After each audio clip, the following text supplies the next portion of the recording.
नमस्कार, news 9 network के इस खास बुलेटिन में आप सभी दर्शकों का स्वागत है। मैं हूं आपके साथ अरविंद कुमार सिंह। आप यहां देखते हैं देश और प्रदेश की तमाम छोटी और बड़ी खबरें। लेकिन खबरों से पहले हम आपसे एक निवेदन करते हैं कि लॉकडाउन का पालन करें, घर में रहें, सुरक्षित रहें और प्रशासन का हर संभव सहयोग करें। अब नजर डालते हैं आज की खबरों। कानपुर देहात में मतगणना स्थल का जायजा कर रहे डीएम और एसपी के सामने सुप्रीम कोर्ट के आदेशों की धज्जियां उड़ाती जा रही है और डीएम साहब, कप्तान साहब ऑल इज वेल बोलते रहे। मतगणना स्थल के बाहर मेला लगा हुआ था, लोगों का हुजूम उमड़ रहा था और साहब को ऑल इज वेल नजर आ रहा था। ये सब देख शायद सोशल डिस्टेंसिंग ने दम तोड़ दिया। कड़ाके की धूप ने मास्क को या तो चेहरे से गायब कर दिया या फिर नौक के नीचे ला दिया। थर्मल स्क्रीनिंग मानो वीआईपी लोगों के लिए की जा रही थी, लेकिन साहब ऑल इज वेल कहते नहीं थक रहे थे। कानपुर देहात के बुधौली में त्रिस्तरीय चुनाव की मतगणना में सुप्रीम कोर्ट के नियमों को तार तार किया गया। मौत की शक्ल अख्तियार कर चुकी कोरोना महामारी को प्रत्याशियों के समर्थक मुंह चिढ़ाते रहे। सोशल डिस्टेंसिंग का बहिष्कार दिखा, लोगों का जमाड़ा लगा रहा। थर्मल स्क्रीनिंग का त्याग किया गया। सैनिटाइजर को अमृत की मानिंद लोग तलाशते रहे और ये सब डीएम जितेंद्र प्रताप सिंह और एसपी केशव कुमार चौधरी देखते रहे। सवाल पूछा कि साहब महामारी है, कोविड प्रोटोकॉल कहाँ फॉलो किया जा रहा है, सुप्रीम कोर्ट की गाइडलाइन का क्या हुआ? तो साहब का जवाब अगर कम शब्दों में बयां करें तो सब ऑल इज वेल था। सुनते हैं। न्यायालय ने साफ तौर पर निर्देश दिए थे और कल मुख्यमंत्री ने भी निर्देश दिए थे, क्या वो पालन हो रहे हैं? आज सोशल डिस्टेंसिंग दिखाई दे रही है? जो यहाँ काउंटिंग की व्यवस्थाएं हैं उसमें जो गाइडलाइंस हैं उसमें यथासंभव सभी निर्देशों का पालन हो रहा है और आप ये देख रहे हैं कि बार बार लोगों को निर्देश भी दिया गया है। सैनिटाइजर्स का भी यूज़ किया जा रहा है, थर्मल स्कैनिंग भी की जा रही है। सर, जो भीड़ दिखाई दे रही है वो माना जा रहा है, आप खुद अभी इंस्पेक्शन कर रहे हैं, हम लोग के कैमरे में रिकॉर्ड है कि ये भीड़ जो है वो कहीं ना कहीं कल की तारीख में केसेस बढ़ा ही सकती है।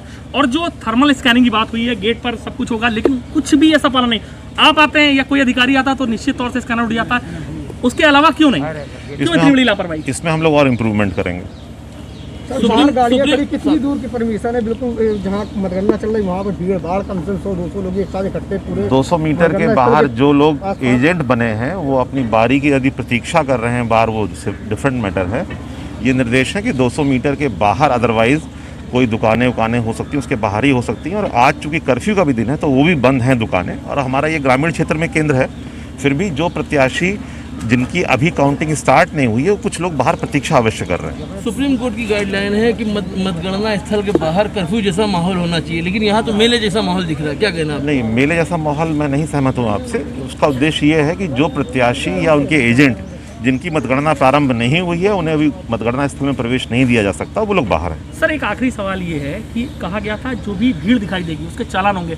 1 दर्जन जगह इंस्पेक्शन हुए, कितने चालान अभी तक हुए हैं? कुछ ऐसा काउंट होता है? हाँ, इसको हम लोग आपको कंपाइल करके बता देंगे। और अभी यहाँ जो स्थानीय हमारे स्टाफ है, अधिकारी हैं, उनको भी निर्देश दिया जा रहा है कि किसी जगह भीड़ इकट्ठी ना होने दें। मतगणना चल रही है, सुरक्षा व्यवस्था क्या इंतजाम किए गए हैं? सीसीटीवी कैमरे काम कर रहे हैं कि नहीं कर रहे हैं? मतगणना के दृष्टिगत निष्पक्ष और शांतिपूर्ण संपन्न हो, इसके लिए पुलिस की तरफ से पर्याप्त प्रबंध किए गए हैं।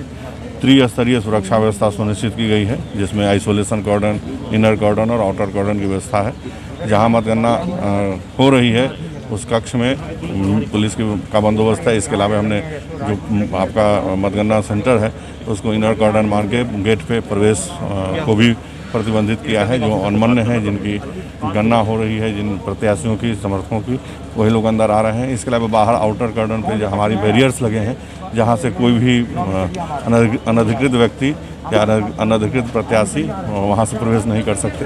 तो और कानून व्यवस्था को बनाए रखने के लिए अन्य रिजर्व फोर्सेस भी लगाई गई हैं। जीत के बाद कोई प्रत्याशी जश्न न मनाए, जुलूस न निकाले, क्या तैयारी है? बिल्कुल, सभी को पूर्व में ही सख्त निर्देश दिए जा चुके हैं कि कोई भी विजयी जुलूस या कोई भी आयोजन नहीं किया जाएगा। और हमने अपने पूरे फोर्स को, पूरे थानाध्यक्षों को, सभी अधिकारियों को निर्देशित कर दिया गया है कि अगर इस तरह की कार्रवाई कोई भी करता है तो उसके विरुद्ध कठोर और विधिक कार्रवाई की जाएगी। सोशल डिस्टेंसिंग की बात करें तो आपके मातहत कर्मचारी सोशल डिस्टेंसिंग का पालन नहीं कर रहे हैं, तो आम आदमी की छोड़ दिए, अगर इस दरमियान वो संक्रमित होते हैं तो जिम्मेदारी किसकी है? नहीं, सभी हमारे अपने अधीनस्थ कर्मचारी, अधिकारी सभी को सख्ती से निर्देशित किए गए हैं। उनको समझाया भी गया है कोविड-19 के प्रोटोकॉल को फॉलो करें और स्वयं भी उसका पालन करें। और जो पूरे देश में कोरोना महामारी मौत की सौगात बांट रही है।